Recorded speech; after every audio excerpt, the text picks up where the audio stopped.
All right, free radicals, welcome back. I'm Dave, and I am the Radical Independent. You might be too if you're watching this channel. Oh boy! Look, folks, the election's over. It's so over, and you can pull me in 5 different directions as I look at this particular development. John Lewis has endorsed Joe Biden for president. Not only has he endorsed Joe Biden for president, he's done so glowingly.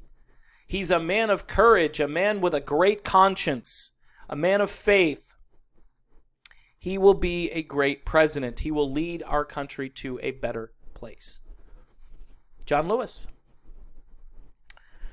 You know what?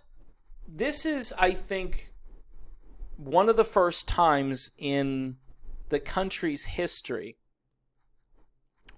where policy doesn't matter to people. It's getting the orange orangutan out of the White House. I've been watching these press conferences, and there are times where I'm very embarrassed for our country because I look at Trump and I'm thinking he's not equipped for this stuff. He thinks he is. He at times, the fighting spirit and so forth that he has is refreshing. But he's still a buffoon. No matter how you slice it, he's still a buffoon. And that's where all the never Trump people were on the right. They're like, we can't elect this buffoon. But then there's a portion of that crowd that got him elected that I empathize with.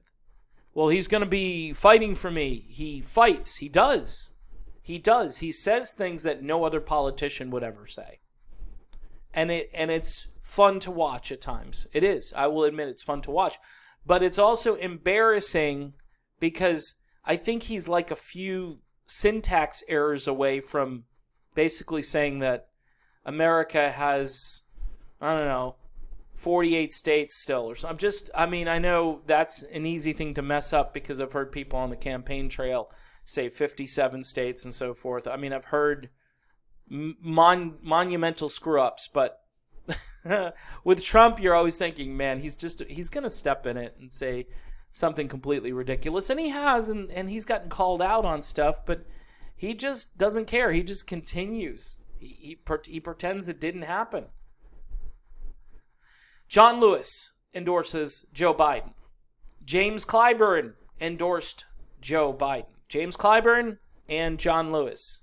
Hey, Bernie. Someone's knocking. The people who want your campaign to stop, they're going to start knocking louder on your door. And you're going to have to open that door and you have to go outside and tell them, yep, I'm done. And I'm going to go campaign for Joe Biden. Look, there are a lot of people within the Bernie campaign who got involved in it to basically pull Bernie to the center and pull him away from the hardcore progressive stuff. Pull him over to Russiagate, and if he didn't go willingly over to Russiagate, then they were going to use Russiagate on Bernie. That was the tactic. And that's exactly what happened. Bloomberg did it in a debate. And obviously Joe Biden has been doing it with Medicare for all, things in like Italy. They're not handling this very well because they have the same type of single payer plan that Bernie wants, even though a majority of Americans think the single-payer thing would be a great idea, especially right now. It would be a great idea. John Lewis, is he a neoliberal on policy? Probably. On most things, he's not a progressive, right? He's old school, sort of liberal, neoliberal, maybe somewhere a little different on the political spectrum, but when push comes to shove, he's gonna vote for military spending. He's gonna vote for endless war. He's gonna do those things. But his street cred as a civil rights leader is so off the charts that he's untouchable. He's kind of untouchable. When Trump went after him, you can't go after the sacred civil rights leader. You just can't do it. You can't go after a James Clyburn. These men have seen and been through too much, and they earned their right, I hate to say it like this, they earned their right to be wrong on certain issues. They earned it. Doesn't make it any easier for me to talk about this, because I know they need to be critiqued, but they're not going to be critiqued because they're insulated. So this endorsement it's devastating. It's all over Twitter. It's all over. I mean, I'm sure Morning Joe will be running with this for hours. They'll probably stop their coronavirus coverage and go all John Lewis. But here's the problem. Here's the elephant in the room, or the donkey in the room. We'll say it's the donkey in the room. Joe Biden can barely get through a sentence. He sat with his wife the other day, and it looked like his wife was like a home health care worker. And she was speaking on behalf of Joe Biden. And Joe said a few words at the end, and then there are people saying that Jill Biden, she should be overseeing the coronavirus. Jill Biden, really? Because that's not what she's a doctor of. It's just weird. But this is where the country's at. There's a majority of the country that will deal with Joe Biden and literally just take their chances with Joe Biden. And it's very sad. So it's game, set, match. It's over. This thing is over. And the Bernie people better realize it. And hey, you know what? In a way, this will make all the Tulsi people happy. The ones who I've been a little bit hostile toward lately. Tulsi apparently backed a winner. Because Joe Biden does have a chance to win this. The reason he's got a chance is because, the economy is going south. And it's probably going to take more than 6 months for a real recovery to happen. With all of these people who lost their jobs, they're not instantaneously going to be able to get their jobs back. The power of government is just so strong, and it typically moves very slowly. So Joe Biden is in a place to win this election. The question is, who does he pick for a vice president, and how coherent will Joe Biden be for the next 6 months? Once he gets in there, then yeah, he could just toss this thing over to a competent vice president, somebody who could lead the country and be inspirational. And so his vice presidential pick is about as important as anything we've ever seen. And, some people are obviously talking about Mario Cuomo. Some people are talking about a woman. Hillary Clinton's name has been floating out there forever. I just can't imagine him doing that, but because that's not an inspirational pick. So the John Lewis thing, impossible to deny that it was relevant. Just like I was talking about James Clyburn, when that happened, and I looked around and said, why isn't James Clyburn endorsing Bernie Sanders? And I watched Bernie Sanders in a video basically say, well, his politics aren't really my politics. And what does that mean, though? Is he liberal, conservative, and what are you? And what is...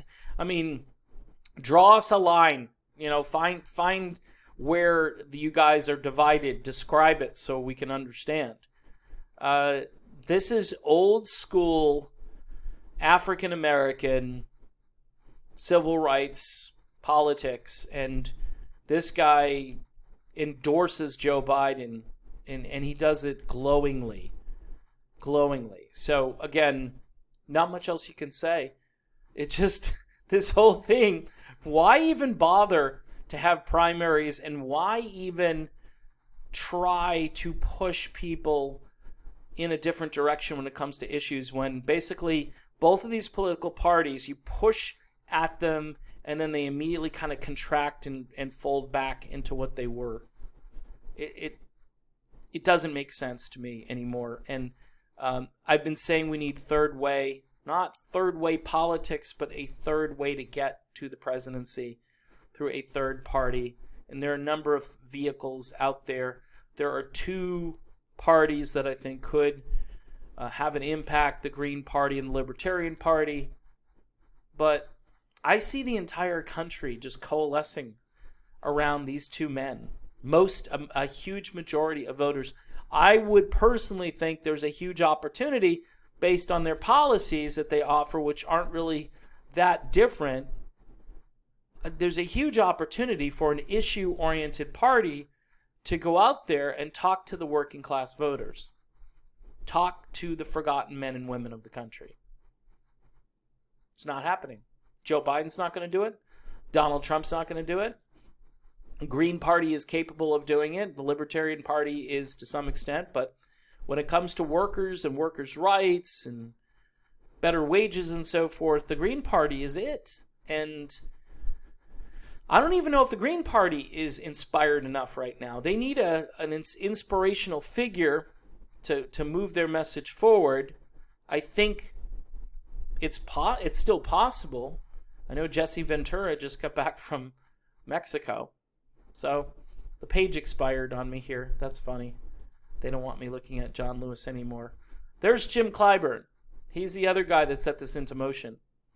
And it's, again, hard to argue with these endorsements. So this whole thing just feels like a joke to me now. Yes, be all ideological. Be all, what's the word I'm looking for? Ideological, but be, idealistic. I was trying to be idealistic and, supporting Tulsi Gabbard, thinking about Bernie. Now I'm thinking about Green Party. Now I'm just thinking I'm a fringe person. I'm a fringe person who's out of touch with what everybody else believes. And then you say to yourself, like the video I did yesterday, all my fellow Americans are just, they don't get it. They don't get it. We should have a healthcare infrastructure in place at the same caliber and quality as the military infrastructure we have in place, because you could see that you can be attacked by an enemy that's both foreign and domestic. And you need the armed forces to help protect you. And yet we invest all this money into overseas contingency military operations that don't make us safer and actually make other countries mad at us. Jim Clyburn, he set it in motion, and then obviously now John Lewis. So it's game, set, match. Bernie needs to drop out, and the rest of the country's got to figure out what it wants to do.